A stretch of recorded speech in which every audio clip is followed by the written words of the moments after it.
it's your resident Super Bowl champ, Chris Candy. Get your morning started by talking Cavs with us on Unsportsmanlike weekdays from 6 to 9 on 850 ESPN Cleveland. Tony Grossi's Road to the Draft coverage on ESPN Cleveland is driven by Great Lakes Honda and Great Lakes Honda West. Stop by their locations in Akron and Elyria or visit their website today. Do you ever leave the dentist feeling unsure, like, was that really the best option? Well, maybe you were told you need a big procedure and now you're wondering if there's actually another way. That's why Beechwood Dental offers free second opinions. That's right. No pressure, no judgment, just honest advice from a team that puts your health first. Something doesn't feel right? Don't ignore it. Get peace of mind. Go to Beechwood Dental.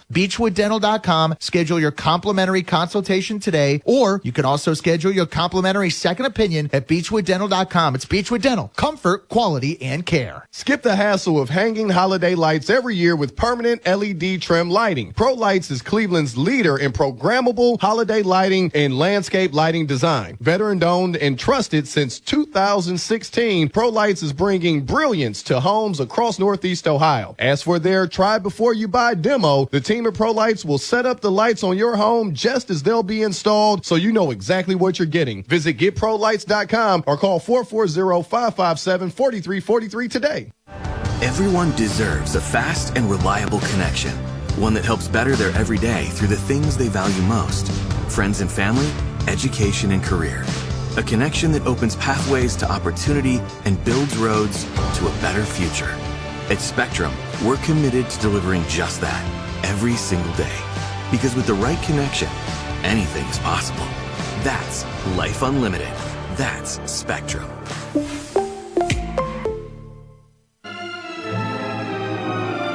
Tchaikovsky's Fourth. I can hear you. Dramatic and triumphant.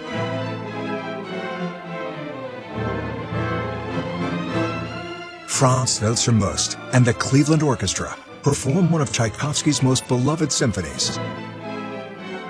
Don't miss. Kev, do me a favor. Can you take us out of programming and let us feed us to you? March 6th through the 9th at Severance. Are you getting feedback or no?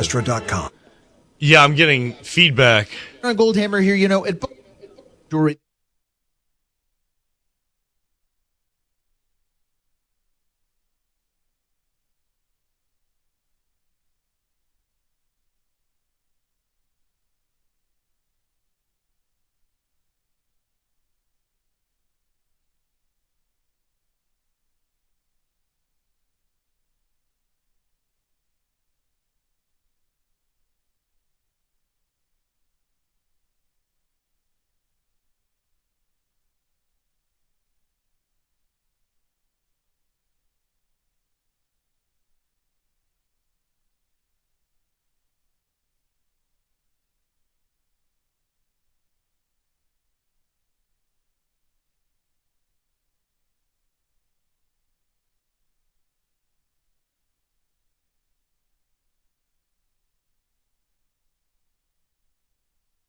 Possible long Garrett holdout make drafting a defensive.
All right, let's do it live on a Monday edition of Cleveland Browns Daily. I am merely Bo. He is the wonderful, terrific Tyvis Powell. Hello, Bo. How you doing, I'm man? doing well. I haven't I'm got a doing chance well. to see you in person since we did the show at High Bank. That was the last time I seen you in person. High Bank Distillery down in Columbus. Yeah, we did that. That was in November, something like mid-November, that. I think we did. You were on with me in the mornings, Mondays and Fridays. I was on pretty Monday, much Monday, all- Wednesday, Fridays. Pretty much for Wednesdays are kind of forgettable for me, but Monday. Well, I mean, a first Friday. Excuse me. First Friday. What was I saying? Yeah, what are you doing? I don't even know what that is. So what are we talking about here? Yeah, so we did that all season. But yeah, this is it. And then the last time you and I did this show together in person was we were at the location, right? Was that it? Was it undisclosed? Hello, Gibbe, by the way. Is that what it was? Huh? Is the last time? Did I? Tyvis No, we did. I think we did it one in last here? off season, maybe. But I think I was with Z, though. You were with Z once when I was out. I remember that. I don't recall. And I got a good Did memory. Tyvis sit in? The last time I remember is you came and you and I did a show over at Gibby's summer cottage. Yeah, we did do that. It's an amazing place. It was. Really missed that He place. moved his Right about now, I cottage. missed that place. His summer cottage. Yeah, it was nice. Just need a putting green, and I was good to go. Everything you need. It's everything you need. How you living, buddy? Hey, you know. Hey, you saw your first hockey game. I did. You know, the thing about this is, so everybody, I think you were the first person to say, like, you got to see it in person because the guys move so much faster in person. Now, I was in the press box.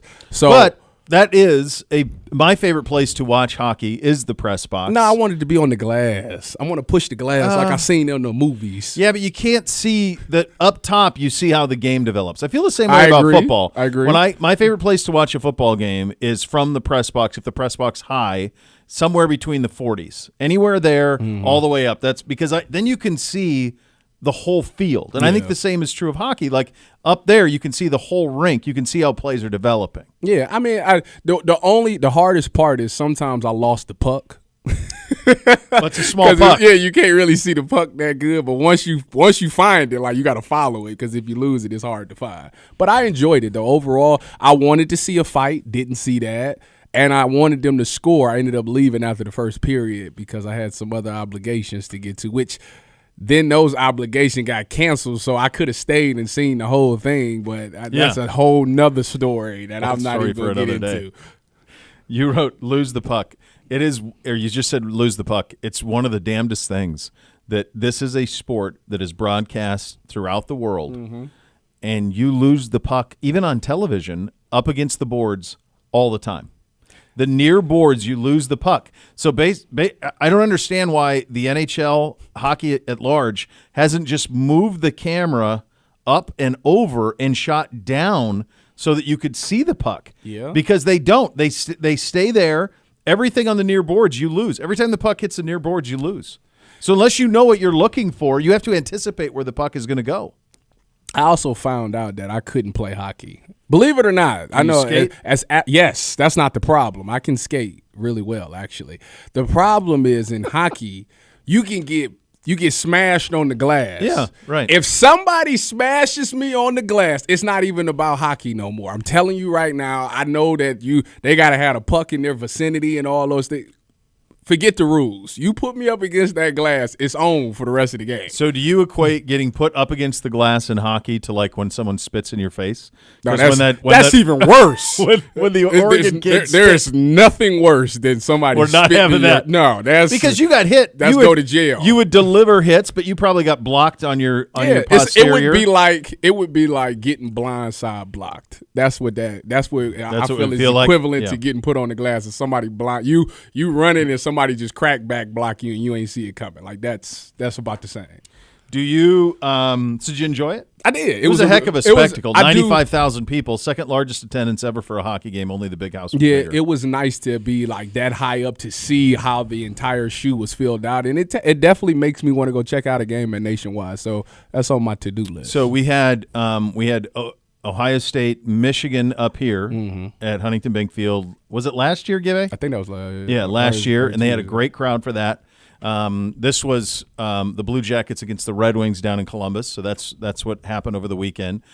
We've got the Crew coming up here for a game at Huntington Park against Miami coming up. So I think what you're seeing is more and more sports, and the NHL, you got to tip their hat to them on this. They were the first to do this, to take what is, look, you got a Guardians hat on. It's 162 games. It's 81 home games. Yes. You have to find ways, if you can, to spice this stuff up a little bit, to make it a little different. In the end, what happened on Saturday night down there was one of 41 home games. That's all it was. It was 2 points, nothing more, nothing less. Yeah. But you wouldn't know that by the fact that there was 150,000 people around the stadium, that Lane Avenue was packed like a Buckeye game by 2, 3 o'clock in the afternoon. Yeah. Like that all happened because it was a one-off. So they do a nice job. We don't have to do that in this sport. NFL doesn't have to do it. Yeah. We got 17 games. They do, because they go to London and Brazil and all these other places, so they do. That's about something else, though. That's not about making a regular season game special. That's about expanding the reach of the league to countries that don't play it. That's fair. This is taking the same thing in our country and making what would be a one-off home game an event.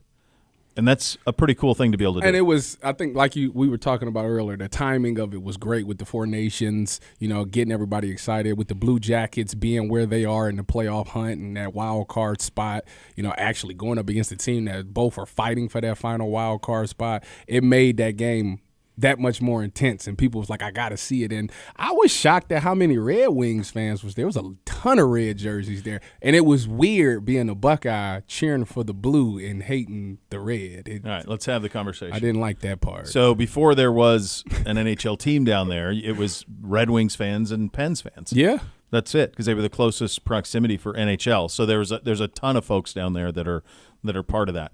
Let's also say this, that when Columbus decided to name their first two professional sports teams of record at the highest level, and to assign them colors, some better thought probably would have been helpful. I mean, the Columbus Crew are named after the road work, and they're black and gold. Yeah. I mean, they look like it's Steelers colors, of course. You love them now, but like if you go back 30 years, you probably just do that a little different. Yeah. Same true with the Blue Jackets. The Blue Jackets wear navy blue. Their original design had a bumblebee on it. I honestly thought it was an insect that was like native only to Ohio. I had no idea it had Civil War connotations, and that's what it's from. It's because they made the Union Army outfits in a state of Ohio, so that's what a Blue Jacket is. That's why they have the cannon and all that. Who says that you can't change it? You're just so far in on a brand. Oh, no. We've watched. In recent years, we've watched the Washington football team go to the Commanders. We watched the Indians go to the Guardians. Yeah. This was usually that's time. out of public pressure for other reasons. But yeah, I mean, have you had the conversation with your girls about the Cleveland Browns? Because I had that with the boys. They're like, Dad, what are we? Like, well, we're named after a guy, and it's iconic now. Now it's iconic. You wouldn't change it. Like when they brought him back, there was no talk of changing the name of the Cleveland Browns when they brought him back.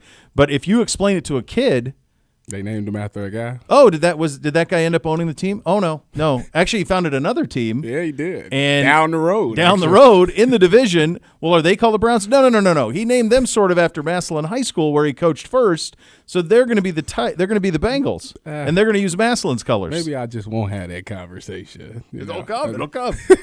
Hey, we were at the Combine all week. By the way, did you see the billboards, Gibbe? Is that an unbelievable juxtaposition? Yeah. So yeah. I don't. So, are you familiar? When's the last time you've been to Indianapolis? Ooh, the last time I was at the Combine. When you participated? Correct. Okay. So, do you know right across the? Oh, that's a lie. I've been to. I do the Big Ten tailgate show. Oh yes, you went to Bloomington, or you went. In Indy. Yeah, in Indy. All right. So, right across the state line, the Ohio-Indiana state line. Not only does the road go from very, very drivable in Ohio to Frogger with potholes in Indiana. It is the worst. It's the worst stretch of freeway in America. It can't be any worse. And it's just straight. Yeah. All you got to do is make it smooth. They can't. They've been trying to get it to there is over 7 million people between Indianapolis and Columbus population. More than that. Both those cities are near 3. Just the cities. You got to go through Dayton too. And it's somehow in Indiana it's 2 lanes. Yeah. They've been trying to get it 3 forever. Friday night, by the way. Did you run into it? One line of semis and then the rest of us. The semi situation is outrageous. I was beyond losing my mind. I went, Gibby, when I drove on Wednesday, I think it was, I did not go over 51 miles an hour for 27 miles. That's about right. You have a nice car. You could just put the thing in. There was nowhere to go. No, I'm saying I put could. it in You auto. couldn't even set a cruise. No, you can't do anything. Like, stop, start, stop. No, and the trucks, there was nowhere to go.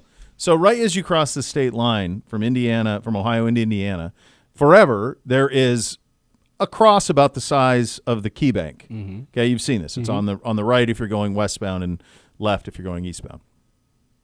So sometime between last summer when I was there for lacrosse with my boys and the combine this week, a new business has joined the fray. So as you're driving, you will see signs that say Jesus saves and find the Lord and all of that. Yes. It's like the Ohio Bible Belt. Like yes. No question. Yeah. So you will see those signs. There will also be, so you go Jesus sign. In the middle is one that says, the best fudge is in Uranus. At the base. Very true. It's very true. It's a planet. What do you want me to do? So it's a city. It's a city in Missouri. So as you get to the state line now, at the base, there's the cross. Right next to it is Uranus Fudge Company. It was not there. Last summer it was not there. So I went and looked into it. It opened this summer.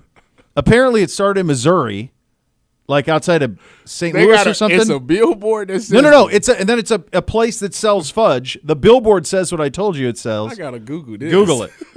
Oh, it's there. It's very real, and you can't miss it.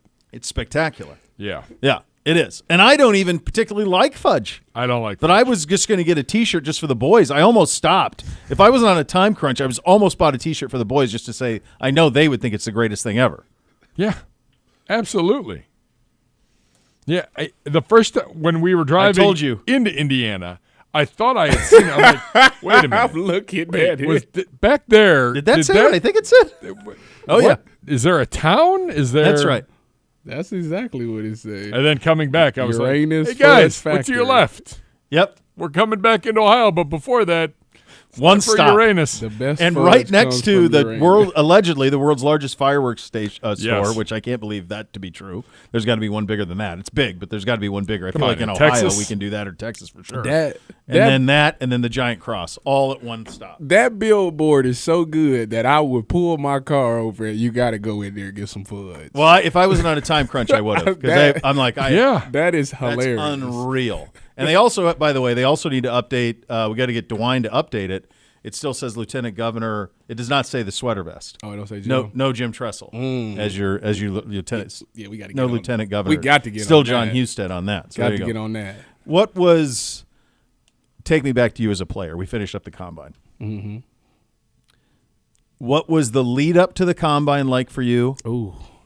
What was the combine experience like for you? And then how did you handle what came after it? Okay, so after my last game, we played Notre Dame in the Fiesta Bowl, which I had 2 interceptions. One got negated, but if you watched it, I had 2 interceptions.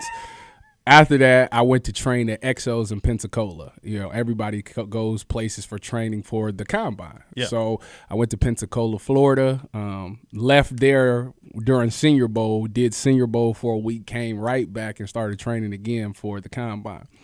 I ended up getting to the combine. It's a 4-day process.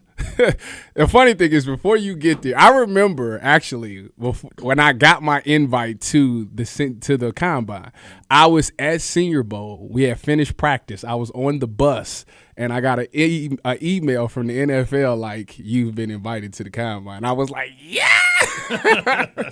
Oh, was I wrong? When I got to the combine, I was like, I can't wait till I get out of here. So Monday, the first day you're there, you check in to your little train station hut or whatever it is. For people that don't know, you're like inside of a train station. You like sleep inside of the rooms. Like it's like a little. What are you talking about? Inside of a train station? Aren't you guys just in hotels? Well, maybe now they are. When I was, it was like being in a little train hut. The original hotel for prospects was the former train depot. There you go. In downtown Indianapolis. There you go. Yes. Yes. So then they just have like temporary rooms that you guys are in, or are they real rooms? Is you and somebody else? Real rooms. Oh, real rooms. Yeah, but it's like two dudes. Do you know who they are? Or no? I can't remember who I was rooming with. Sometimes you do, sometimes you don't. But anyways, so I'm in there. The first day you're there, you're walking around. You got the scouts that's coming to grab you, like, hey, come talk to my guy. Come talk to my guy. They get all your information. That goes on for the majority of the day. You get a couple of hours to get free, and that's when you go and you walk and talk to like Nike or Adidas or Under Armour. And this is where I was upset. So DBs went the last day. Yep. When I got there, Nike was out of stuff in my size, Adidas was out of stuff in my size, and Under Armour was out of stuff in my size. And I was like, I felt some type of way. This is the first time I'm sharing this story. It's outrageous. The first time I'm sharing this story. So I was upset because I'm like, I'm tired of this. Like, I remember the night before we did night 3, I was sitting there and I'm like, it just seems like every time something free or something good happens, I'm the one that gets left out of the deal, and I'm sick of this. So I was like, you know what? I'm gonna put it all to bed tomorrow. I'm gonna go out there and have a great, day 4 and do drills and all those things. And yeah, I went out there and I remember you start off with the 40s because they want to get that while you're fresh. Yeah. So I do my first 40, and I remember the people at Exos was like, "Do you want us to text you, or you want us to tell you what you ran?" I'm like, "Yeah." You run one, and then it's a whole long line before you go again. So I would go check my phone and then warm up again and get ready to run the last. So I ran the first one, and I remember I was like, I felt like kind of like a 4.5. So Vaughn and Eli was there. Yeah. And they was like, they ran over to me. Eli Apple. Yeah, they ran over to me and was like, "Bro, you know what you just ran?" I said, it was like what, like a 4.53 or something like that? They was like, "You ran a 4.47 unofficially. It was a 4.46 officially. Go look it up." And yeah, I know it's true. I know it's true. Trust me, you never forget those. The G-Man, we were doing some research earlier. Yeah, you never forget those things. So I remember just being relieved, like, wow, like I really just dropped this 4.4, and I went on to have some really good drills and stuff like that. Did you run the second one, or were you like, nah? No, I ran the second one. The second one was like a 4.5. I really stumbled on the second one, so it was like, yeah, it is what it is. But anyways, ended up having really a good day. I think I hit the numbers that for a safety, you wanted your safety to be able to hit. And to me, I thought it was a successful combine. Now, it led to me going undrafted. So I'm here to tell you that the combine means nothing. What you put on the tape, though, means everything. So that's interesting. You ran because a lot of times you run 4.47, they'd be like, "Yeah, I'm good. I'll see it. I'll see it down the ride." If you run like 4.2, like the legendary story is Dion ran 4.2 and then just left. Yeah, just kept on running. If I would have ran 4.2, I would have been at safety. I would have been like, "Yeah, I'll holler at y'all. Come on, I'll see y'all later, man. Y'all don't need to see nothing else." Yeah, I can't imagine the pressure that you feel under it, and yet we're over there, and you talk to folks who whether they're our guys, we had AB on and we talked to him about it, or Kevin, or you talk to talent evaluators around the league, the people who handle the draft, they'll tell you like 90% is the tape. Yeah, it is. I mean, don't get me wrong. It's so nice to see people test well. You always like, "Oh, this guy's a freak." Yeah. But like at the end of the day, like they're not in pads. Like I need to see what you do on the football field. That's where you're going to make us better, and not by what you do on the tape. And I feel like it's just so many times that we get enamored with people that we see at the combine, and you talk yourself into this guy's going to be good. But look at the tape. Like, the tape's not going to lie to you. Like, just because he ran a 4.3, you turn the tape on, he might not play at 4.3. So what was the point of him running the 4.3? Like, so a lot of the times, to me, I think it's overdone. And I think that's why you're seeing some of these guys, some of these top athletes, like, I'm not participating in anything because just look at my tape. Like Marvin started it last year. You had the quarterbacks do it this year. It's like, I don't need to do anything. Just turn the tape on and evaluate me off my tape. The worst one of these from a negative that I remember in the time that we've been going to the combine, I think this is was my 7th or 8th year. I don't remember, something like that, since I've been doing it with us, was DK. Oh, yeah. So we at that time the bench was right next to where we set up in the convention center, and there was like a mini stadium set up for guys to come and do the bench, and there would be people who would watch, like fans would watch do the bench. Now it's set up totally different, but in those days that's how it was set up. So he was over there, and you saw him bench, and you went, and then you saw his size, and you went, yeah, and then he ran, and you went, good Lord, like, and then you knew he had production at Ole Miss. So it was like, what are we doing? But they got so, their brains were a pretzel over the 3-cone drill. And they had video of DK Metcalf doing a 3-cone drill the same rate as like Tom Brady. And it was like they all got in their heads about that. Well, here's the deal. He's big, he's fast, he can run in a straight line. Yeah. There's value for that. And he had an immediate impact in Seattle by doing just that. So people talk themselves out They of talk, him and he ended up being a second rounder or third, but he should have been a first-round pick. Like you saw him from production, you saw his build, you saw his ability to run in a straight line, you knew he was fast, you knew he had great hands. Like, what are we doing here? But they overthought it because they were worried about his change of direction. It's just so stupid. The combine. We see less of it. There used to be. There's a guy you probably don't even know named Mike Mamula. Never heard of him. Oh. Yep. Tony Manders is another one. But Mike Mamula was a guy who was a linebacker guy at Boston College, I believe, who tested himself into like a top 10 pick in Philly based on the combine. He was a combine warrior. You don't see it as much anymore. What did the tape say? Well, the tape, I don't know. I don't even know if anybody was doing tape at that time. Mike Mamula in 95 worked his way up and became the 7th pick in the draft. Did I nail that? Yeah. By Philly? Was it Boston College too? Yeah. That's a seat. You're done. Go home. Like I Ball's said, not going to spike itself. The combine numbers is cool and all those things. Yeah. The tape is where it's Tape's at. the tape. The tape is By the the way, tape. DK Metcalf career-wise, 438 catches, 6,300 yards, 48 touchdowns. He was the 64th player taken off the board. Say that one more time. What was his stats? That's ridiculous. 48 touchdowns, 6,400 total yards. Yep, 438 catches. He, in 2019, second-round pick number 64. And he's never played with what you would say is an elite.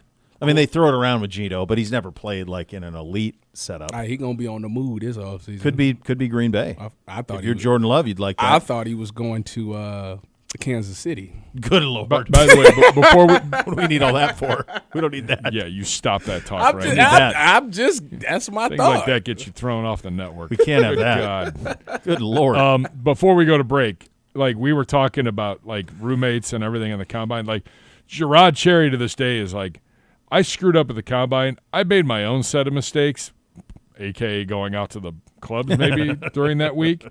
But he's like, I also had a roommate that snored from the moment they fell asleep till when the alarm went off. And he's like, I tried changing roommates. I went to the league. Like, I was up all night, like thundering herds snoring. He should have joined in. You gotta go in there and go to sleep first if you know you got a loud snoring roommate. That's how I would have treated that. Earplug that baby up. Yeah, but the thing about the chaos, it's supposed to be chaotic. I think that's the whole point. You don't get that much sleep, and they want to see how you perform when you're under stress. When you're stressed out, you don't got a lot of sleep. Can you still do what you're supposed to do? And I think that's ultimately a mental test.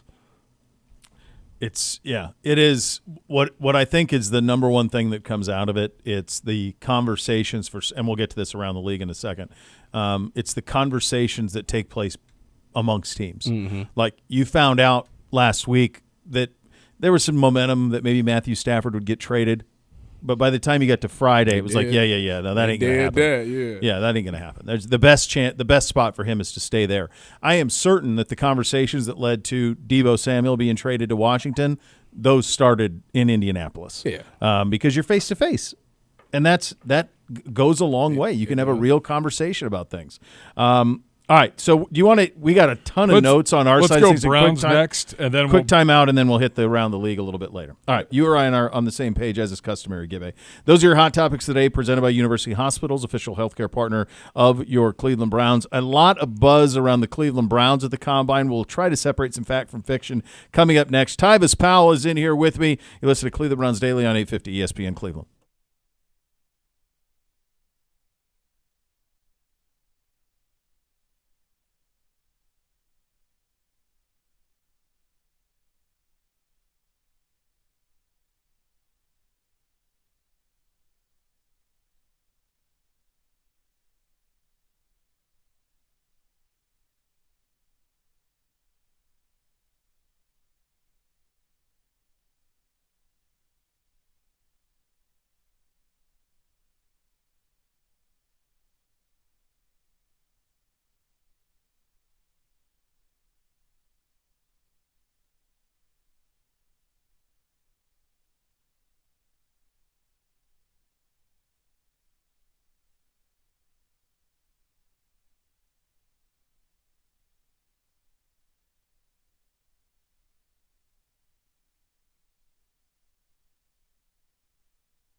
All right, welcome back in. Cleveland Browns Daily, presented by Ballybet, official sports betting partner of your Cleveland Browns. Bo and Tyvis with you here on a Monday. A lot of Browns buzz coming out of the Combine. So let's just kind of go through some of this reporting. Let's start from our great friend Dan Graziano, ESPN. He wrote, quote, "The overwhelming belief of the people I spoke to this week is that the Browns plan to stay at number 2 in the draft and take one of the top quarterbacks. Their preference between Cam Ward and Shedeur Sanders is unclear, but if one goes at number 1, I believe they'd be okay with taking the other." Nathan and I have been talking, and we argued with you about it. Yes. We've been talking about quarterback at 2 since the end of the season, that this is a life raft for the franchise, that both of these guys can play, and we believe that both of them can play. They're very different players, but that both of them can play, and you can win with both of them. And quite honestly, and this is me speaking, just to me it seems pretty obvious, the penalty of drafting a quarterback that doesn't hit isn't what it used to be. It used to be something where you were in like a 4 or 5 year jail drafting a quarterback in the first round. Now it's like 2 years and you're done. One. Yeah. Josh Rosen went first round. The very next year, Kyler Murray went first pick, and it was boom. Out. It is what it is nowadays. But so I don't think there's this incredible – there used to be like this incredible weight that they would drag you down if you missed on a quarterback early. There isn't anymore. Not to suggest – I think both these guys are going to be really good players. I think both of them can play. But if one of them can, it's the one you pick. You can pivot off of it pretty quickly. I agree. I think, first of all, I know that I agree. I tweeted out maybe a couple of days ago that I am now 100% on board with them taking a quarterback at 2. I am now there. I think Cam Ward will be gone. I think Tennessee's going to take Cam Ward, and they'll have to take Shedeur. The reason that I feel like Cam Ward is going to go number 1 is for the simple fact that we just talked about it. First of all, Will Levis hasn't been doing that great. And I know this will be year 3 coming up for him. Third, yeah. But this is a new coaching staff. This coaching staff and this general manager didn't select him.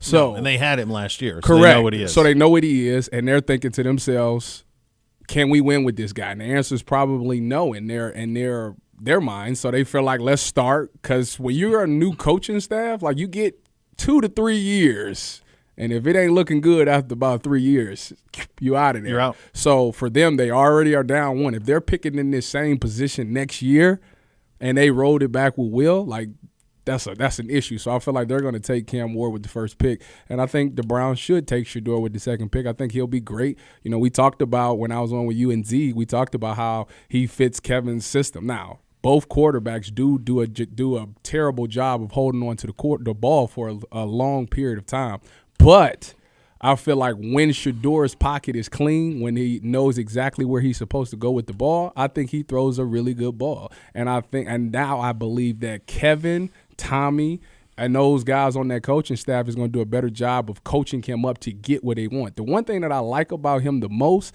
is the ability to take care of the football. I mean, you can't deny the fact that he's thrown a bunch of touchdowns, but he hasn't thrown that many picks. So that's the one thing Kevin talks about, decision-making. Yeah. Shedeur, under pressure, has delivered a lot of great passes. That is telling to me the most. So that's why I'm very comfortable with them taking him at 2. Yeah, I think the question that will be an interesting one is, because of Stafford going back to the Rams, are the Giants now ultra-aggressive trying to go to 1 to get their pick of the quarterbacks? Yeah. They were linked to Aaron Rodgers on Friday.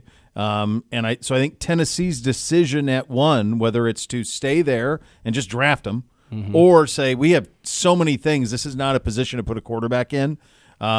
Let's wait a year. We're going to be really bad. It's kind of like what we did with Miles. We took Miles number 1, and then you waited a year and got the quarterback the next year. They could do the same thing, except they could trade out of it. They could trade to 2 or 3 and still get Abdul Carter.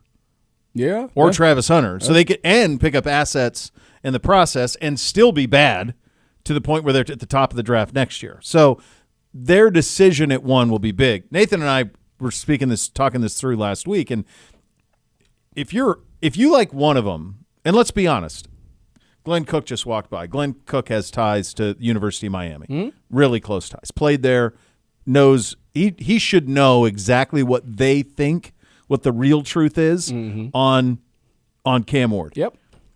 Kevin Stefanski worked under Pat Shurmur in Minnesota. He should know the real truth of what Pat thinks about Shedeur. Correct. So we are in the unique position of knowing these two prospects better than anybody else, or at least as good as anybody else in the draft. And it's my contention, Z and I agreed to this last week, if you like one 5% more than the other, then go to one and get the guy you want. Yeah. Like, don't screw around. I agree with that. Where you are right now, if you like Cam more than Shedeur, and you think he's the best player in this draft, and you think he can come in and be the biggest difference maker, then make the trade. I don't think it's going to cost what people think it's going to cost. You're only moving one spot. That's what I'm saying. I think you probably would give up a fifth, maybe. Even if it's a third, you got two. Yeah, that's what I'm saying. Like, I think you could be fine with just that. I don't think it's going to be your one this year, one next year. Like, it'll be nothing crazy like that. But for Tennessee to move down one spot, I think they would be fine with just taking like a third or fourth or fifth or something like that. Well, and they could leverage it again to the Giants or Raiders for them to come up to two. So they could double dip if they wanted to. This from ESPN's Jeremy Fowler. Quote, the Browns will consider costs when it comes to the quarterback market. People I've talked to expect Daniel Jones to be on their radar along with Kirk Cousins if he becomes available. Another name to watch here is Carson Wentz. Okay, we've had Jeremy on. He's great, really plugged in. The Browns will consider cost. Yeah. No kidding, we will. I mean, Deshaun is not going to play next year. That's pretty not sure official. we don't have a choice. We don't have a choice. We don't have cap space. We're not in the Sam Darnold business. We can't hand out a $150 million contract. We're already paying a quarterback that who's not going to play because of surgery, because of injury. Yeah. So to me, that's no kidding. That's what it's going to be. It was always going to be bargain basement shopping. Yeah. If you go on the veteran standpoint, which brings us back to the number 2 pick in the draft, that's where the opportunity is. Yeah. I mean, you go ahead. The interesting thing about the whole Carson Wentz thing is back when the Browns – remember, the Browns got leapfrogged. Yeah, 16. So L.A. or L.A. traded with Tennessee. Yeah, to get number 1. Well, we didn't want Wentz, supposedly. So AB would have been on that. Yeah, he was. He in wasn't, that front office, right? Would he been here in 16? I think with so. Sashi? But was that Sashi in 16 or was? No, that was Sashi. Because I was here in 17 and Sashi was still here. Was that Sashi's first year though? 17? No, I don't think so. No. G-Man working on it. Yeah, just the kind of the timeline of that. I'm pretty sure who was what. I'm pretty sure he was here from like 15 to 17, maybe 18, something like that, right? Dorse came into draft. Sashi Brown Dorse came into draft in Baker. 16 and 17. So 16. So he was. So that would have been his first draft. Would have been that draft when they traded out of it. So AB would have been. He was in that front office in 16. He was the vice president of player personnel. AB. Mm-hmm. Yeah. So they liked Goff. We're less crazy about Wentz. They allowed the Rams to jump and go to 1 and get Goff, and then they traded out to Philly to get Wentz. Now, what's crazy is in year 2, when Wentz is the second-team All-Pro quarterback and finished third in the MVP voting, it looked like Philly won it all. Yep. With that pick. And we had to eat a lot of crow. Well, he led off his career by mopping the floor with us on opening day. Well, yeah. I mean, his start to he would have been the MVP of the league. Guys, he only played in he went 11-2 as a starting quarterback in Philly in his second year when he finished third in the MVP balloting. And then they won the Super Bowl without him. I don't think he ever recovered.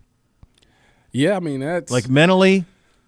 Yeah, I mean, because you think that you did all this to get him in position, and then somebody else comes in and just kind of takes the glory away. Like, it wasn't like Carson Wentz. It was Nick Foles. So I understand why that felt the way they felt. The only thing about this Carson Wentz situation that can be intriguing is that last year, if you're following trends and fads in the NFL, last year was the year that quarterbacks that were drafted high went somewhere else and they performed really well under a new coaching staff. And if you look at Carson Wentz and thinks that he could be that story, then I guess that's why you would do it. But I'm with you. I definitely would go ahead and use the quarterback at 2 and roll. Do both. I mean, yeah, you're going to at least need 2. You might need 3 new quarterbacks in the room. Yeah. So at least 2 are going to come in here and potentially maybe 3. This one from Zach Jackson of The Athletic. Though no one I spoke to claimed to have inside information on the Browns' plans, there seems to be clear separation at this stage between Ward and the draft's second-best quarterback, by most accounts, Colorado's Shedeur Sanders. If the Titans use the number 1 pick on Abdul Carter or Travis Hunter, the Browns will select Ward. He's the only rookie quarterback who'd have a chance to get Cleveland's opening day starter in September. I don't know about that last part, about how he would be the only rookie quarterback who would have a chance to be Cleveland's opening day starter in September. I don't think that's true, that part of it. But the rest of it, yeah. And who knows? Who knows? These guys are going to get here. And the consensus over there was Cam Ward has the higher ceiling. Mm-hmm. Shedeur is more pro now ready. Mm-hmm. Like he's ran an NFL system with Shermer. Right. You're right. They both hold on to it too long. Mm-hmm. Some of that's a byproduct of the systems that they played in. The fact that Colorado didn't even try to run it, and their offensive line was terrible. Yeah. I can't believe Dallin didn't play better. I thought he would have had a better year. The crazy thing is a lot of people that leave here and go somewhere else, you would think like, oh, yeah, that's a perfect situation for him. Julian Fleming going to Penn State, I was like, oh, that's perfect for him. And, yeah, they did nothing. Yeah, nothing. On the Miles situation, Dan Graziano with this. Teams have checked in with the Browns about edge rusher Myles Garrett, are still being told no conversation to be had. The best solution for Cleveland remains working something out to make Garrett happy and keeping him in the fold, but he has so far been adamant that's not possible. If the Browns do ever get serious about trading Garrett, I expect Buffalo and Philly to be two of the most aggressive pursuers. Fowler had this to say, after my talks here in Indy, I believe Cleveland is very dug in and willing to wait him out and show resolve. It's not just a no to any prospective trades, but an emphatic one. It's just we went through this. Like when you do what we've done with those contracts and transition from guaranteed money and then kicked it down the road, you do that to get cap relief in the immediate. But then it also, those are not typically the type of people you trade. Yeah. So it's very difficult to trade those folks. Yeah, I mean, you can't deny what Myles is and production-wise on the defensive side of the ball. Like, the guy is a Hall of Famer. So, like, nobody wants to get rid of a Hall of Famer. No. He's like the guarantee on defense. You guarantee know that he's going to show up and show out. You don't want to get rid of that. And I understand why the Browns are in the position that they're in, and they don't want to trade him. Finally, on Joel Bitonio, the Browns are optimistic about Joel Bitonio's return for a 12th season, though he hasn't made a firm determination yet. The team is loosely planning for him to return and isn't aggressively combing the guard market at this time. So I would say, I think Hoff said this, the longer that is, the more likelihood you come back for Joel. So who knows? That's kind of the thought process. Maybe he's waiting to see the offseason plans and see what the team look like, which that's fair. I would understand that. Yeah. He's certainly earned that right. A very busy week in the National Football League. We will go around the league coming up next. You're listening to Cleveland Browns Daily, presented by Ballybet, official sports betting partner of Cleveland Browns on 850 ESPN Cleveland.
All right, time to go around the league, presented by Leaf Filter, official gutter guard of your Cleveland Browns. One of your former teams, the San Francisco 49ers, are going to trade wide receiver Deebo Samuel to the Washington Commanders in exchange for a fifth-round pick per Adam Schefter. The trade will process when the new league year begins on March 12th. The Niners will retain no money. The Commanders will pay Samuel's full $17.55 million for the 2025 season. Jonathan Allen was part of this trade discussion, but ultimately he was not included. So I was trying to explain this to my boys because they said, well, Dad, if all it took was a fifth-round pick to get Deebo Samuel, why wouldn't we do that? Mm-hmm. And I said, well, buddy, not only do you have to take on his $17.55 salary, in order to make him happy, you got to give him a new contract. Yep. So that's why it's a fifth-round pick. And I think sometimes people see stuff like this, and they just go, gosh, just a fifth for Deebo? Yeah, but it's complicated. The number one thing, when I first seen this, the thing that a lot of people didn't think about is this is just a trade between friends. Adam Peters is the Commanders GM. Guess where Adam Peters was? Oh, that's right. You know how I know Adam Peters was with the 49ers? Because me and Adam Peters had a ton of conversations where I got hired and fired at least 6 times in one season with San Francisco. Me and Adam Peters is like this when it comes to that. But, yes, Adam Peters is the GM for the for the Commanders. Him and John Lynch been friends for all these years. He's like, come on, send him over here. I know what he's good at. I know what he can do. Send him to us. We can use him. We give you a fifth-round pick. And John Lynch was like, you know what? Maybe not for anybody else I wouldn't, but because we're boys and we worked so long together, I give him to you for a fifth-round pick. And I think that's how the deal came. And aren't the Commanders in the same spot with Allen where he wants a new deal? Yes. So this was kind of like, we'll take your problem, you take ours. Pretty much. Your talented problem, my talented problem. Now you can take that on and we'll handle this. Even though Deebo looked shot last year, he didn't look the same as he usually did. That is a slippery slope. He looked like he was not as explosive as he was, but you know. Do you think there's a chance that this used to happen at quarterback a lot. It happens at running back too. I guess it's everything. It does feel like you kind of fall off a cliff. Like if you think about like DeAndre Hopkins, I mean that went quick. He was like $32 million a year, best receiver in football. Zoom. And Deebo felt pretty good. Even Tyreek last year was not what we're used to seeing out of him. He, after coming off of one of his most productive years, actually, it was kind of crazy. I think for Deebo, what's happened is what he feared would happen. You know, they kept making him do the running back stuff, and he's like, I don't really want to do that because it's going to mess up my body. And you take all those hits, and now you're getting injured and all of those things, and you lose some explosiveness, and that's what it kind of looked like to me. So, you know, he looked like he got kind of chunkier as well last year because he was playing running back. CMC goes down. It's like, well, we got to have somebody, and you're a great playmaker for us. You've already made these plays. So he probably bulked up a little bit to try to take on those carries, and I think ultimately it hurt him in his season last year. So hopefully he slims back down, and with the Commanders, they say, you know what, we're going to put the ball in your hands, throw you like some jailbreak screens and let you do your thing like that. I never thought he was that great of a route runner, but this better be the time he better learn on becoming a better route runner for the Commanders. Here's what's so cool. This is what you can do when you hit the quarterback, though, because now you have a quarterback under relatively low pay. Yeah. And now you can – rookie for 5 years. You can spend now. Mm-hmm. So this is Washington going, oh, man, we literally hit the NFL lottery with Jaden Daniels. Mm-hmm. We've got some other nice pieces. McLaurin, defense got nice pieces. We were ahead of schedule, played in the NFC Championship game. Yeah. Now let's lean into this. Coupled with that, with the fact that you have new ownership who's pretty jacked up to be there. Yep. They're ahead of schedule too. They've hinted at doing new uniforms and all of these things. They're trying to get a stadium built. All of it kind of coming together for them. But none of it happens without Jaden Daniels being a stud. I agree. I mean, listen, that franchise was down for a long time. So it was, you're right. You hit on the quarterback because last year going into the season, nobody thought the Commanders would be anything good. Like even when you played the Browns schedule game, you looked at the Commanders and said, oh, that's guaranteed a W. You know, like that's how a lot of people felt. And credit to them. Jaden Daniels came in there and he looked the way he looked and the things he was able to do. I tell you what, that's why it's important that you get the quarterback that meshes with the offensive coordinator or the quarterback coach. Yeah. Because it's something, it just magic happens. When a quarterback gets with the play caller that they like and they trust and they can run it to their liking, you get things like Joe Flacco and Kevin Stefanski, like those type of things. Like it's just magic that happens. And Jaden Daniels, when he got with his OC, that's what it looked like. He ran it exactly the way he wanted to do. He understood what Jaden Daniels' strengths was, and he didn't try to hold him back. Yeah. Like so many times in the league, you try to coach players out of it. Andy Reid with Patty Mahomes, he embraced who he was. Brian Daboll with Josh Allen, he didn't try to change him. You know what Brian Daboll did? He took his whole play sheet, threw it in the air, and said, "We're gonna make an offense designed for you." And Josh Allen turned into what Josh Allen turned into. That's exactly what's got to happen. Whoever quarterback you take, you better be able to play to his strengths. Yeah.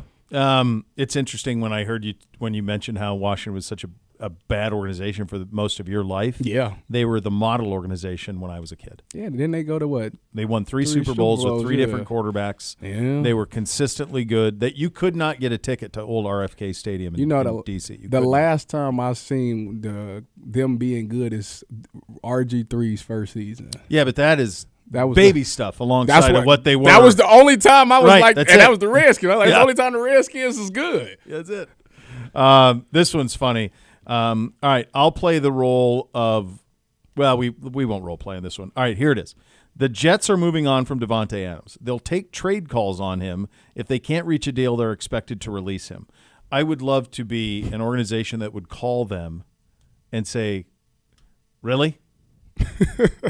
Really? We're gonna give you something?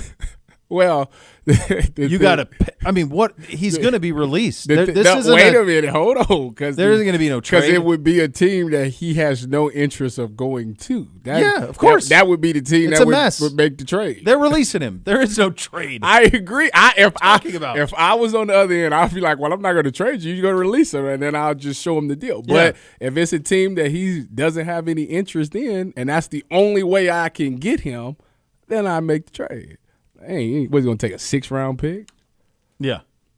I mean, come on. The Eagles are reportedly releasing Darius Slay, so that's happening as well. I thought he was retiring. So yeah. I mean, this happened today. This is interesting. The Bengals have released guard Alex Kappa. What are they doing? Well, you know what they're doing. They're getting in as much cap space as they can so that they can – dude, I've been as skeptical as everybody, but they really are going to try to keep – they're going to make Jamar the highest paid position player in the NFL. They're going to try to keep T. Higgins, and they're going to try to keep Trey Hendrickson. So that's what it's about. I don't understand it. It's not going to happen. I agree. Because the part that gets me is T. Higgins is going to get there, and they're going to say, T, we're going to offer you $25 million a year. And Green Bay will say, we'll give you 35. Yeah. And they're going to be like, well, we can't match that. And what do you think T going to say? So the teams with cap space, Raiders have a bunch. Patriots have a bunch. I mean, the Patriots need him. Yeah, they do. Braves needs him. They probably overpay. Yeah. So, yeah. And it's not like Drake May is a slouch. No, he's not Joe Burrow, but I mean, you be the number one guy. Yeah. And the G-Man just brought it up. There are reports now the Bengals have also discussed trading defensive lineman Sam Hubbard. Hey. If they can't move him, he's likely to be released. The move would save them $9.5 million. So they are going to try. I don't know if you can do it this way. You have no – you didn't have it before. I'm about to say you just tried that this year. You're robbing Peter to pay Paul. Yeah. Trying to pay all these guys. You just can't do it. Now my boy Sam is a cap casualty. You see how they do the Buckeyes, man? You poor Buckeyes can't catch a break. The Cowboys are going to franchise tag Osa. I'm not going to try that. Odigizua. Go ahead. What was that? Odigizua. Odigizua. Did I do that right? Thank you. G-Man knows. G-Man, of course he had it. G-Man. It's had it O-O. Would you, when you saw that, would you read that straight, Ron Burgundy style? No. Odigizua. That's just because give you a Doug Deacon. Look right. You do need a little deke on that. Yeah. Oh, what is that? The New York Giants have been linked to Aaron Rodgers, Sam Darnold, Kirk Cousins, Russell Wilson, Sammy Baugh, Joe Montana, Dan Marino, everybody else who's ever played quarterback in the league as potential options at quarterback. Several sources feel the Giants are interested in trading for number 1 over. Yeah, I think that's a lock. They're going to be very aggressive. I'm so interested in the Giants, the Raiders, all these teams the Jets, all these teams that need a quarterback. Once the draft happens, if the draft goes the way we think, with Cam and Shador going 1 and 2, do they reach for the one and take one in the first, or do they? You're saying, like, if you're the Raiders sitting at 6, do you reach for who ended up having a good combine? Who's like the third quarterback coming out of this? Isn't it Jackson Dart? Well, he struggled with velocity. Did you see him? They did the velocity test, and he threw it 55 miles an hour. What about that dude from Louisville? Yeah, Shuck. I mean, a lot of our scout guys liked him a lot. He just 50. That's all. Yeah, he's 20. He'll be 26. Yeah, the biggest thing is by the time his rookie contract's up, he'd be 30. Yeah, but hey, whatever. Yeah, like if you know what, you cross that bridge when you get there. Cross that bridge. Yeah, if he plays 4 great years. Hey. Yeah, our guy Will Howard struggled. Yeah. You and I were on a text chain this weekend, and I think we have it. Listen, I think. I mean, go ahead. The funny thing is, I sent you that text, and I said what I said, and then boom, Shador Sanders tweets out, Will Howard won a national championship. He throwing the guys that he never threw to before. Cut him some slack. And I said the exact same thing. Like, first of all, he don't know these guys. You know how long quarterbacks and receivers got to throw to each other for them to understand the timing and the chemistry? Like, you're asking them to do that now, right there that day, and that's just not going to happen. But the thing that was funny is he kept overthrowing a lot of passes, and I'm like, you know what? If you're going to err, that's probably the way you want to err, because a lot of people question, could you throw a deep ball? And if you overthrowing these speedy receivers, at least you know they got the arm strength. Here's the text exchange yesterday, 2:30. You texted, I don't put a lot of stock into it because he's throwing to guys he's never thrown to before. He has to be money on pro day, though. That's a fact. That's fact, yeah. I said, looked overcooked to me, my man, like he was trying to throw it hard with velocity to shut up critics. Yeah. And I think that's what he was doing. I think he was trying to – he's heard everybody say he's really good between the numbers, he's really good intermediate, but can he drive the ball? And so I think he was overcooked. I think he was trying to show how hard and how far he could throw it. And whenever pro day comes, he's going to be throwing to Mecca. I'm pretty sure Jeremiah Smith's going to be out there. And he's not going to drop a ball. It's going to be right in sync. It's going to be perfect. And it's going to be like, all right, this guy can throw the ball on time with guys that he has chemistry with, and then you'll understand. It's like Anthony Richardson. You think Anthony Richardson threw that ball and hit that ceiling by accident? Yeah. He did that on purpose. Like, it's all a marketing strategy to show, like, all right, this is what they think of you. They don't think your arm is strong. So go out there and overthrow these wide receivers, especially on the deep ball. He went Tennessee, Oregon, Texas, Notre Dame, and was the best quarterback on the field in all 4 of those. Yeah. And was sublime. Dane Brugler had an incredible stat. If you take screen pass attempts out of it, Will Howard led college football in completion percentage. If you take screen passes out of it. Shador led it overall, 74, and he was still in the top 10. But if you take screen passes out of it, Will Howard had the highest completion percentage in college football. Wow, Shador came back and got him. Remember we was talking about it during the season. Yeah. Him and Dylan Gabriel, I think, was like 0.1 off. And wow, Shador. But that it's funny because if you watch Cam Ward and Shador's little combine thing or whatever that video stuff is they got going with each other, they little podcast. That's what Cam said. He was like, my percentage would be high too if I just threw check downs and screens all the time.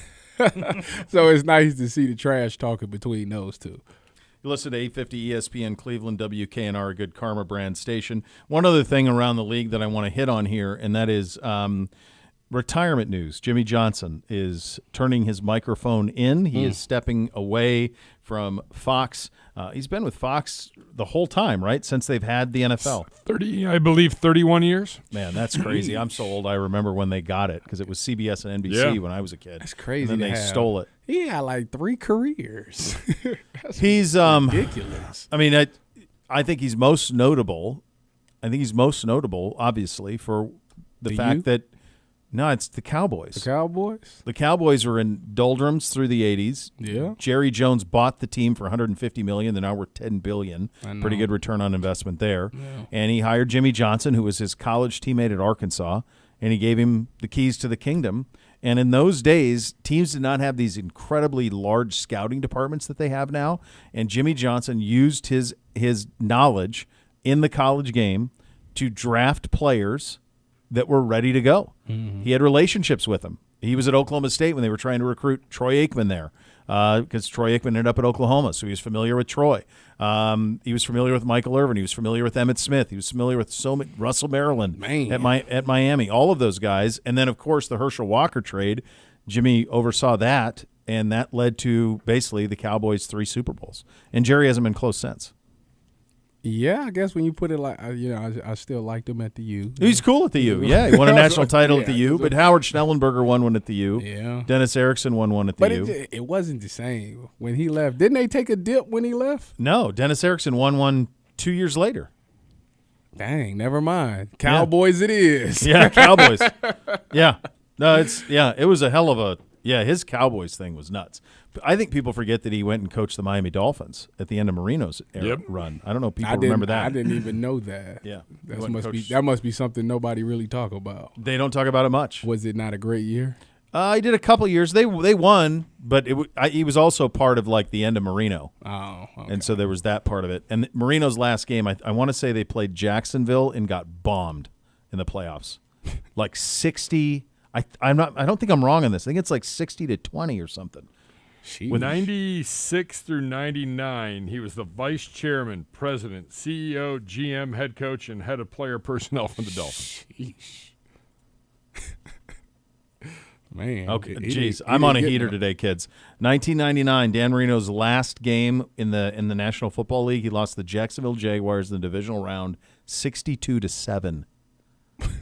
that was personal, man. They had to do him like that. Like that was Mark Brunell and those boys. So yeah, his head coaching at Miami, 8-8, 9-7, 10-6, 9-7. Yeah, they always won, but they were hoping that he would get them over the edge with Marino one last run. Yeah, he took them 3 times in 4 years to the playoffs. Yeah. They lost in the first, like the divisional game or the wild card every year. 62-7, Dan's last game. Yeah. All right, Glenn Cook sat down with Z. We will have that conversation for you coming up next. You'll listen to Cleveland Browns Daily on 850 ESPN Cleveland.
All right, welcome back into Cleveland Browns Daily. We're presented by Ballybet, official sports betting partner of your Cleveland Browns. Now here is Z, one-on-one with Assistant General Manager Glenn Cook. You talked about the draft meetings. I think everybody's kind of fascinated by this. We always hear, we get everybody in the building, we lock ourselves away for 2 weeks, and then we kind of get our initial board together. What's it actually like in those meetings? Is it, hey, somebody throws a player out there and then everybody talks about kind of what does – just give us a little sample of what it would be to be in that room. It's more organized. Like we have a I know order that we go There's no doubt there's a process. Systematically. But, yeah, like our area scouts, headed up by like Max, our college director, do a really good job of scouring the country. And we put a lot of work on them to get a sense of what the classes look like by position, regionally. And they're doing a lot of digging in terms of trying to understand who the people are that we could be bringing in, as well as some of the components to them as a player. And so that's their chance to sort of, sit at the table, stand on the table, push things underneath the table, do whatever they got to do to help us better understand who we're could potentially be bringing into the building. And it starts from there, So it's just really a grind. I wouldn't say it's complicated in terms of what we're talking about. We're talking about, who they are as people, what are their strengths and weaknesses in terms of on the field, off the field, what are some resources we could potentially provide as an organization or as a operation to help them be the best version of themselves and help put this team where we want it to be. And really we take in all that information and sift through it and really build out what the next 2 months look like in terms of follow-up, analysis, and ultimately like driving to a key decision or decisions. Let's say player X is his in the process, the natural flow of that. It is now time to talk about player X. Do you in those two weeks, those draft meetings, is the goal to get a consent, like at the end of the player X session, be like, this is our position on this player and this is where we're slotting him until we get more information? I would say, it's happening in the first week of February, so you're definitely not taking a hard position. Yes, there's some players, you look at Miles in a February meeting and you're like, this dude's pretty good, so you feel pretty good about that analysis. But sometimes it really is working through the full process, not only to understand what their physical capabilities and ceilings are, but really, again, how they understand and take in the game, how do they learn, some of the personal dynamics and family history to sort of – you're not only drafting them. Different human being. You're drafting a person who potentially has kids, or they have, family members with maybe conditions, and you may have to plan to build resources around that. So it's really like you want to know as much as you can, so you're not surprised, right? Yep. And then also you have enough at your disposal if you do need to pivot, or if you do need to kind of work through a couple things. Enough about player X in order to do that in a good way. How many players are at the combine, for example? I think it's 329 this 329. Year. So I think some people think that there's a board where all 329. By this point, what percentage of that 329 is on the Browns board? I'll give you a loose. I'll give you a loose 80. Okay, 80. And then from here, typically you'll come here, and that'll get whittled down just a little bit more. Yeah, I'd say that.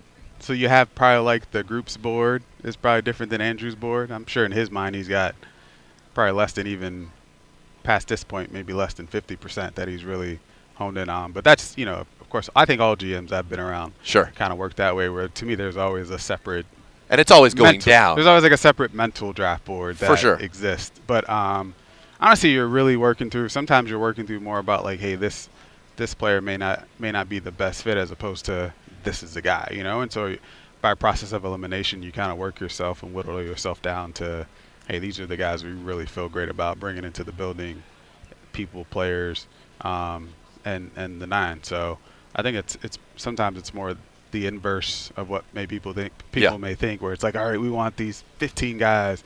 It's a little bit of like, process of elimination. And you have to understand where they'll be available. You can't say, I want the top 20 guys in the draft. Yeah, there's you can get one of them. Yeah, there's so many things that go into it. So you get that. You're starting to whittle this down. You come here. What is the most important information gathering that you do while you're here in Indianapolis to further kind of hone that board? I'd say, one, it's really important to take advantage of every touch point. If you think about it, we get 20 minutes with them in a room in a formal meeting, and then they take the whole group to the informals, which you can spend probably twice, 2x that amount of time. So essentially you may get an hour an hour as an organization with said player here. It's really just maximizing that time. So that's where the draft meetings and all the work that's done in the fall comes into play, because now you can kind of pinpoint and distill like, hey, we need to really hit on these 3 things. And for some players, it's learning. It could be how they learn. It could be the volume of information they could take. You could be sort of just trying to get a better picture of something that may have happened in terms of the career trajectory or the roadmap to how they got to where they are, just for us to better understand. All right, for example, maybe you didn't play your first year, you played a little bit your second year, you really took off your third year. Kind of talk us through what caused that. What did something happen in your first season, or was there an epiphany moment for you that really helped you take off as a junior, sure. Or as a redshirt junior or senior? So it's really just trying to piece the puzzle together, and it doesn't all happen here, but you'd be remiss not to take advantage of the time. And so it's really, that's the one piece where that's, like I said, it's the first opportunity to get it kind of from the source themselves. And the second thing is, you think about the tons of people who migrate to Indianapolis during this time. There's a lot of things happening, a lot of people around that you can converse with and just pick up little nuggets and sort of kind of pull it together, and then we come back and sort of download it all into one place, and you get a better picture. It's not a perfect picture, but you get a better picture of maybe what's going on. All right, so I have a couple of questions. Number one, so do you guys come here, do you have like a dossier on the players? Because in an informal situation, do you know who on the staff is going to get to talk to which player, or is it kind of, because it's informal, it could be anybody? Yeah, so like we'll have a meeting with the coaches and kind of walk them through like, hey, these are maybe the 40 to 50 guys that we have specific things that we want you to hit on, and you give them that. We know you're going to talk to said individual. Yep. On Wednesday when they get in, or Thursday night when they get in. So like let's hit on this, and then we'll document it all as in our internal database. And then there's just some, hey, just have a conversation with them. Yep. Like you have the time, you maybe can get 20 or 30 minutes. You kind of do what you need to do as a position coach, or as someone on the personnel staff, and just spend time. And also, I think some of the best opportunities are walking on the street. I was just walking on the street with one kid. One young man. He was going to get lunch with his representation, and it was just like, how you doing? Like, what's going on? What are you most excited about? Yeah, and then you sneak a few questions in. You build a rapport, sure. Yeah, and it's just stacking all that information over time, and hopefully you've built a nice reservoir of information to understand, again, who this person is. Part of it's also understanding what's going on and what people are thinking. You mentioned those informal conversations. So in my mind, there's like the Cleveland Browns rumor board, right? Everything that everybody kind of heard while they were out in the street, and you bring together, find out if there are some common themes, right? Yeah, I think we bring back the intelligence, and we try to piece and that's probably a fun part of it. It is. There's a lot of noise. Of course. Everybody knows that everybody's doing it. It's probably way less signal than people think. But, you can pick up a few things here and there. And honestly, if you just pick up one or two, that's more than nothing. So, I think our group and Andrew is very, very much on top of us about making sure, you listen twice as much as you talk. And, you pick up on what you can pick up on. For sure. And you definitely can pick up on things. There's sometimes some very poorly kept secrets in Indianapolis. For me, the big one was the year we came here when Daniel Jones was in the draft. Like, he was going to be a Giant. Yeah. And that was known in February. And the draft had to unfold. It's not like he was, picked first where they had the pick, but Daniel Jones sometimes it happens. Was a Giant. Sometimes it happens. You get some of that stuff. All right. Speaking of quarterbacks, picking second, an opportunity. Obviously, we know it's the most important position in all professional sports, certainly in the sport that you are an assistant general manager in.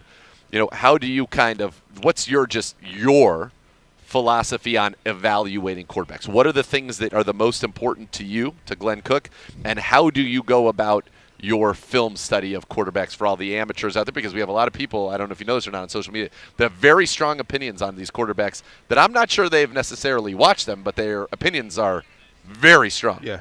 So what tips would you give them on how to watch quarterbacks, and what is it that you're looking for? Yeah, I'm not mad at the fans. I think every team, I grew up, rooting for a specific team in the North called the Packers, and saw some pretty good quarterback play, and it's, it gives you, there's just this hope that you have.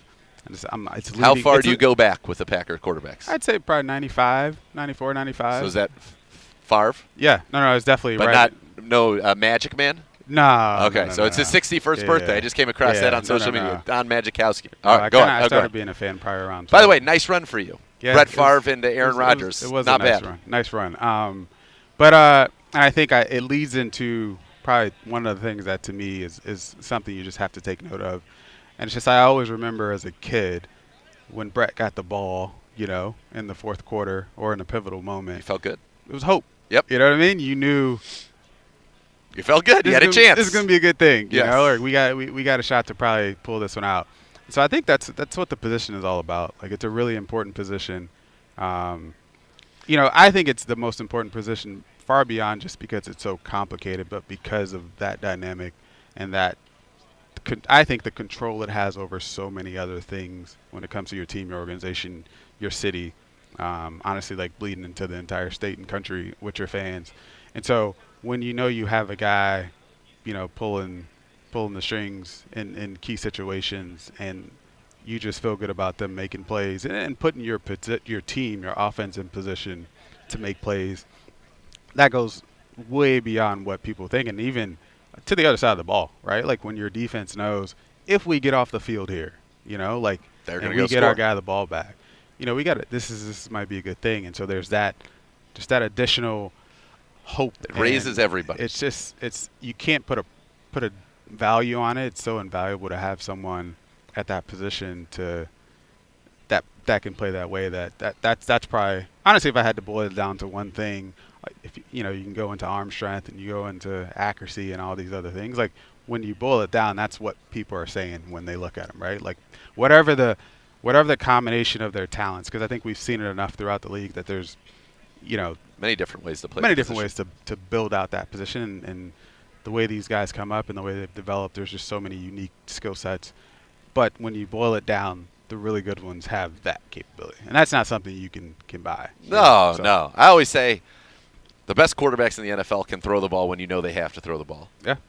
And that kind of as a converse to what you said, it's if I'm a fan of my team and their quarterback gets the ball back down 6, how scared am I? Yeah. The more scared I am, the better that they are, right? You want to have a quarterback that makes the other fan base and the other team, obviously, very nervous in that. So when you're watching, obviously some of that would be what I would call clutch meter, people who have the ability to just be better when it matters the most. There are also, as you mentioned, there are physical traits, right? Arm strength.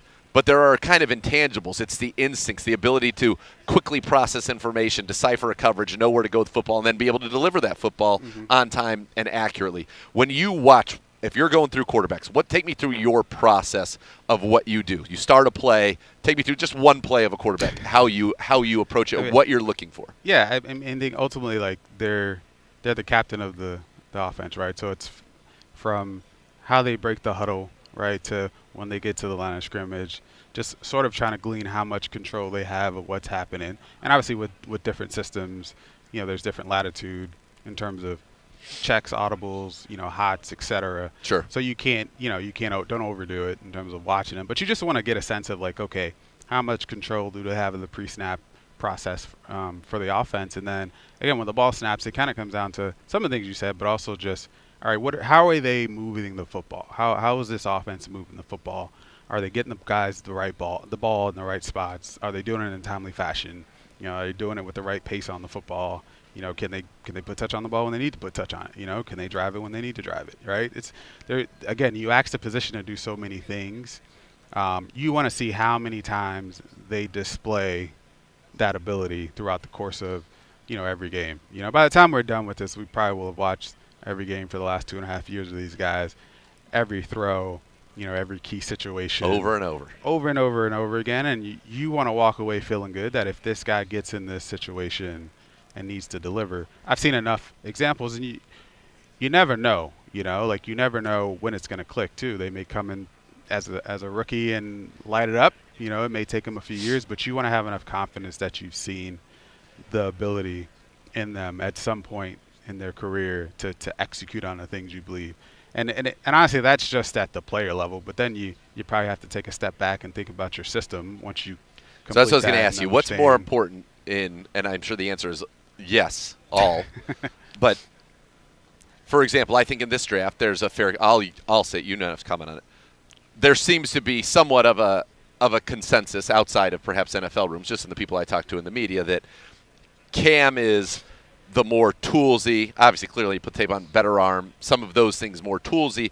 Shador might be the best pure passer in the sense that in structure, on time, incredibly accurate, the throwing motion, all of those things. And seems like might be a good fit for kind of a system like that we would run under Kevin Stefanski. How do you just personally, is it get the clay and we can make it work in our system, or, oh, this guy does, his best traits are what we are the most important things for us to do for a quarterback? Yes, like you said, it's just all of the above, which is fair. Just, you know? Yeah. Yeah. But I mean, I think it's really important to, you know, you got to find the right weight for both for you, you know, and that's why it's really important for the alignment with your offense. I think if you look across the league, there's a lot of synergy between that interplay, Has right? to be. Between what you want to do, what you need to do it, and who's the right player or the right players to execute on that. So you can't put 100% weight on just like, oh, this dude's just got the best quote unquote arm talent, but we need to do this within our system, and you can't just be fully, in my opinion, fully on the other end of the spectrum of like, well, this is what we do, and if X player can't do this, they have no chance. You know, I think the teams that are really, really good do a nice job of blending the two, building around the and strengths. honestly understanding that those things carry different weights, honestly, at different points of their careers too, Totally. right? Like there may be a time where you do need to put a little bit more weight on, like, hey, let's build a really, really good system around this guy, put a cocoon around him, and allow him to grow, right? And so this is the way we're going to play, and then boom, take Look at Lamar in our take the division. training rules off and let him roll. And then there's some guys where it's just like, hey, that's do your thing. That's the dude. You don't constrain him from being him because he's already ready. So I think that's where, you know, our for us would be Kevin and Andrew. I know they're going to do a great job with this if we were to be in that position. Like, you got to have great leadership and work through that as an organization and do the right thing for said player if you get in that position. So. All right. Well, we know Glenn's going to want a gunslinger because Brett Favre. That has to shape who you are as a young man and a quarterback evaluator. I just want to win. You want to win, exactly. Like, however you get there. However you get there, I want guys. All right, we'll get you out of here on this one. A year ago, if you and I had sat down here together, the position that we are in right now probably would have seemed unfathomable, and justifiably so, right? Coming off of the playoff appearance, haven't had a first-round pick in 3 years, and yet here we are, back into the first round and picking second. An opportunity to really kind of right the course and rechange the trajectory of the franchise with an asset that we never thought we would have, but here it is. We have it. How does that kind of play into everything, if at all, in terms of, man, we haven't gotten to be here with a first-round pick in 3 years. Now we do, and guess what? It's number 2. Yeah. I would say, I guess I'll work in reverse. I think it's an honor to be in that position because you could be in a different position, right, where you've had a season like that. Maybe you're not picking in the first round, or maybe you're picking late because the pick has been moved or something like that. So we are fortunate that, hey, we got a chance to add a really good player. You know, you can trade up, you can sit, you can trade back. Like, we're in a really good position in terms of how to maximize the opportunity, right? However that is, that could be a player who helps expedite or build on that trajectory. It could be acquiring more picks, which has been done to then complete the same thing. And so it's great to be in that position. Like, one, it's like we've acknowledged it was a rough year. You know, Andrew has talked about it. It was a rough year, and I don't think any of us would say we were excited about how that played out. But part of that process is also stepping back and saying, okay, what do we need to do in order to accomplish the things that we want to do? And, you know, being at pick 2 puts us in a, I wouldn't say pole position, but it puts us in a pretty good spot to execute, you know? And so at the end of the day, and you think about it on the field too, it's about executing, you know? Yep. And so I think our staff, the coaches, the personnel group, we understand it's really important for us to execute this season and in seasons beyond to build what we want to build here. So that's the focus. You know, you can't focus on the pick right now. We can't make it for a couple months, but we got to make sure at every step of the way. We talked about the combine at the beginning of this. We got to execute while we're here. So we got boots on the ground. People are grinding. You know, we're trying to get as much information as we can, complete that, and then we move to the next phase, which is pro days, kind of going back and cycling through these guys with another, you know, cadre of information that we have from the testing or just spending time with them, executing that. And then when we get to draft night, you know, we got to execute on the pick, you know. And so we want to make the city proud, make the organization proud, and we will accomplish that. I love it, Glenn. Well, let's get you back out there, get some more information. Thanks so much for the time, and good luck. Yep. Utah. All right, add more fun to your fandom with the Ballybet Sportsbook app. Download today, get $50 back in bonus bets. You place your first wager or 10 or more. Ballybet, official sports betting partner of your Cleveland Browns. You listen to Cleveland Browns Daily on 850 ESPN Cleveland.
Morgan Wallen is bringing his I'm the Problem tour to Huntington Bank Field. It's August 15th and 16th. Country sensations Miranda Lambert, Thomas Rhett, Ella Langley. Tickets are on sale now at huntingtonbankfield.com/Morgan Wallen. Don't miss out on this must-see summer show. Well, this segment times out well because we have some news, Gibbe, in the National Football League. Ingart, hit it. One more. Oh, no, there was you go. there. There you go. There it is. There it is. I hit the button. I just didn't pop myself. You know why? We're literally, we played the interview off of the computer. Sure. G-Man and J-Mac Yeah. devised the plan. It worked, except it involved 5 different pots moving at different things. So we're getting there. You get that was on me.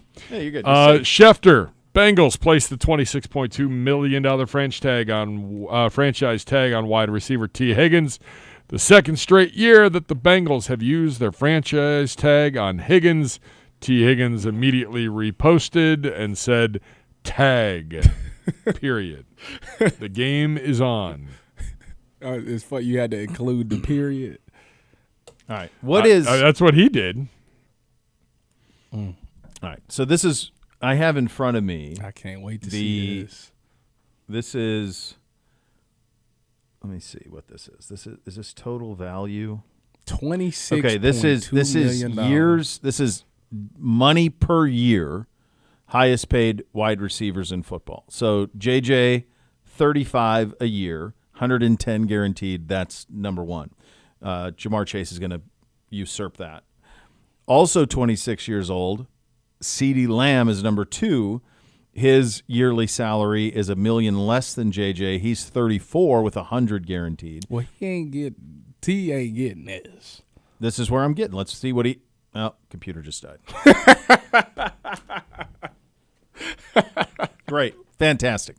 26.2. If my memory of that graphic I was looking at would put him in about 8th or 10th in the league, if at the 26.2 number. So, what's a number that gets it done? Here we go. Here we go. That's the message. I got you. AJ Brown was $32 million a year. Yeah. Amon-Ra St. Brown is 30. It would put him at 11th per the G-Man. All right, there you go. So around, I'm crushing it today with all of the options. I'm right on it. He'd be behind Cooper Kupp. Cooper Kupp 26.7. Yeah, you were right about that. Well, he got that after he won the Triple Crown. Yeah. Yeah. I think that the thing will be, how can an NFL team pay? Because Jamar's could be 40. There's people talking Jamar thinks he's going to get 40. Now, remember how angry he was. He wanted it done. He said that they lied to him last year in camp. And he said, we were supposed to do this. They misled. They didn't. So he played, and then he did a Triple Crown, and now they're going to have to really pay. Yeah. If they'd done the deal last year, he would have usurped Justin Jefferson, but it wasn't going to be like he wants to. They're going to give him 37.5. For Jamar? Mm-hmm. And 130, 120 guaranteed? No, it's got to be. Because JJ's, what's JJ, 110? No, he's 110 guaranteed, though, I think. I ain't got that in my phone. I think he's 110 guaranteed. So he's going to correct. He's going to lap that field. What, and give him 120? That's what I'm thinking, like 120 guaranteed, and I think that'll be good enough. That's probably the number he's looking at. Listen, the Eagles doing it. They got A.J. Brown at 32 and Devontae Smith at 25. That's 1 and 2. 32 and 25 is much less than 38 and 30. Yeah, he ain't. If T hits free agency, he'll get 30. He could, yeah. He ain't getting that. They can't give him 30 unless they do 30 over like 7 years, something like that. That team is uniquely qualified to be the team that sells 10% of their organization to private equity for an influx of $500 million.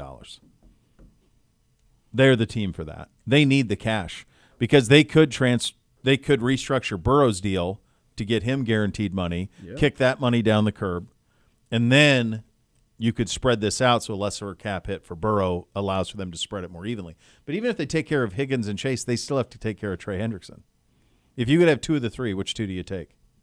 Oh, I'm taking. Wait, Trey Hendrickson is like what, 31 now? Yeah. They usually go off a cliff around that time. I'm going with the 2 receivers. Me too. And also, Hendrickson was that good this year. We didn't win anything. Mm-hmm. So we'll just try to outscore people. That's not you better hit on your picks. If they would have done that, they wouldn't be in this situation to begin with. That's the problem. That's how Jesse Bates walked. They've literally missed on the defensive players that they've gotten.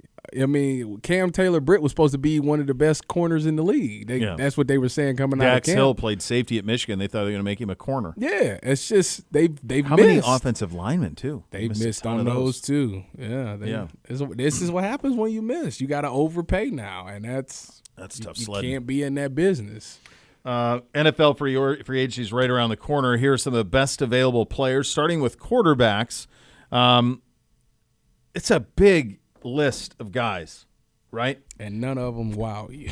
Well, Darnold is not in play here. No. So that's not going to be it. You can scratch that. The rest of them I can see. The Stafford domino has already fallen, so Darnold will be the next thing that needs to fall. Mm-hmm. So we need to figure out, if you're Minnesota, are you keeping him on a bake type deal, 3 years, 150?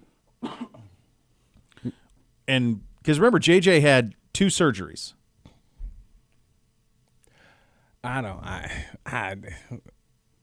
If I was Minnesota, I'd give him a 2-year deal. 2-year, 100, fully guaranteed. That's pushing it, man. That's pushing it. You're gonna have to overpay if you're only giving him 2. I don't want to. I mean, I'd be comfortable with JJ, to be honest with you. The only reason that it would scare me a little bit is because he's coming off an injury. But those last couple of games was very telling. So if he hits the market, it'll be Vegas, Giants, Jets. A return to the Jets. He ain't going back to the Jets. Even though it'd be nice. It'd be nice to be like, you know what, I want to I wonder what the Steelers cap, could they pay a quarterback like that? Or do they have to go? I feel like why do I feel like they're not in the best cap situation either? Well, they're not paying a quarterback, and anytime you're not paying a quarterback, you usually can manage it. Steelers have $59 million. Oh, yeah. They can afford it. Yeah, so they would be a team that could do it. But the Darnold domino will fall. Everything I'm seeing is that the Steelers have contract offers out to both Russell Wilson and Justin Fields, but they're basically bargain basement deals for both.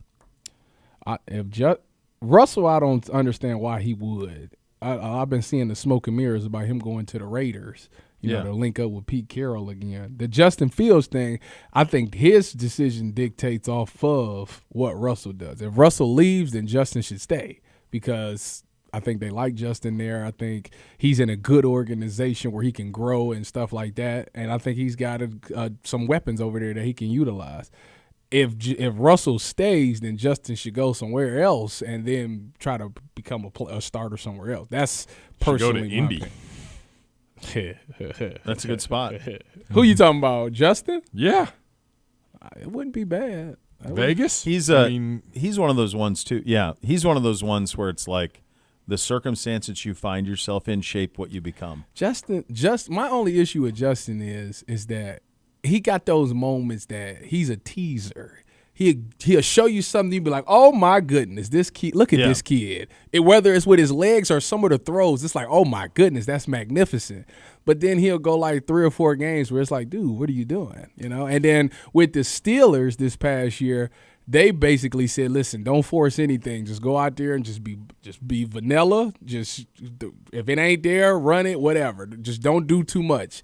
And he looked like just an average guy. Like, that's the thing. Like, they took his superpowers away from him. So, to me, he got to go somewhere that's got good weapons that can make plays, but that also allowed him to use his legs because that's what he's known for. He's running out of time. He is running out of time. Yeah.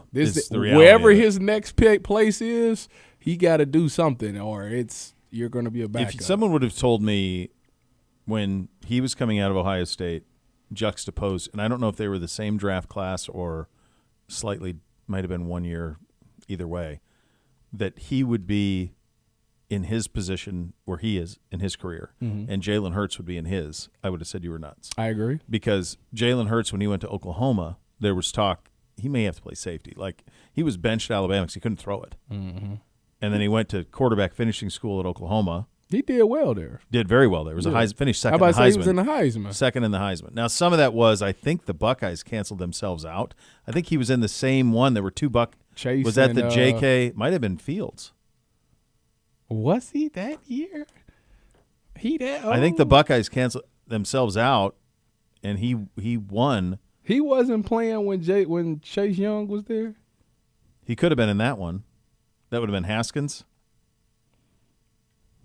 19. He's not that old, is he? Stand by. We're looking it up. Yeah, that's a good question. Okay, finalists were Burrow, Fields, Hurts, and Chase Young. Man, I am not missing anything today. You on the today. Synapses, baby. Yeah, so the Buckeyes canceled themselves out, and Jalen. My point is, Jalen coming out of Oklahoma, Justin coming out of Ohio State. Justin. Yes. For sure. Yes. And look at what's happened. So that's a product of circumstances. He is in a quarterback incubator in Philly, and he went to quarterback Siberia in Chicago. That's truly how the NFL is. It's all about business. where it's the system. You got to go to the right system. That's why you've seen these resurrections of the Bakers, the Genos, the Sam Darnold. We just did Darnold. Like, yeah, that's because they got to a place where they understood the assignment. The play caller got to them and said, "This is what I want." It was clear as day for them, and they made the right decisions. We're at so much more to come. There you go. Cleveland Browns Daily, 850 ESPN Cleveland.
All right, we're going to try to get smarter You got 90 seconds. Tyvis Powell, why do coverages bust? All right, so the Browns has been in a unique situation. Now, I've been in the locker room, so I'm able to say this. I'm going to give you an example of how it can be that a secondary can bust coverage, and it comes from looking at the empty call. So what fans need to know is going into every game, usually the team has a different empty check in every week because they don't want to do the same thing. So you mix the things up. You know, if this is a team that normally we play cover 3, all right, if they go empty, we might come cover 2 this game. Vice versa. If we're playing cover 2 this week, when they go to empty, it checks to cover 3. Now, this is where it gets tricky. So I'm going to draw on this piece of paper right here. I don't know if you can see it or not. We'll take this camera. So he's got, for those of you on the radio, he's got a guy lined up off the line, kind of in that H-back it's in tight end. We call it a grave digger position. The tight end is not on the ball. He's in that grave digger position. Then you got 3 receivers to the outside and you got 1 backside. Okay, to the average fan, that looks like empty. But that's not empty because that tight end could be also a running back and be in protection. So to the average fan, it looks like empty, which means that some guys will see it and say there's no back in the backfield. That's empty. To where a coach will be like, we're treating that grave digging tight end as a running back. So that's actually 3-by-1. It could be fixed if you just do hand signals, but that is a way that coverages can get bust. That's how it can be easily misunderstood in the secondary. There you go. Now, when you drew that up in the break, what did I tell you I saw it as? You seen it as empty. That is not No, what you I said 3-by-1. You said 3-by-1. You're smart. You're a smart man. It's 3-by-1. It is 3-by-1. on today? I apologize. You're going to I undermine me at apologize. the end? I apologize. After all we've been you through? You said 3-by-1, and you were 100% correct. Outrageous. Next level's next. Good show, buddy. Cleveland Browns Daily, 850 ESPN Cleveland.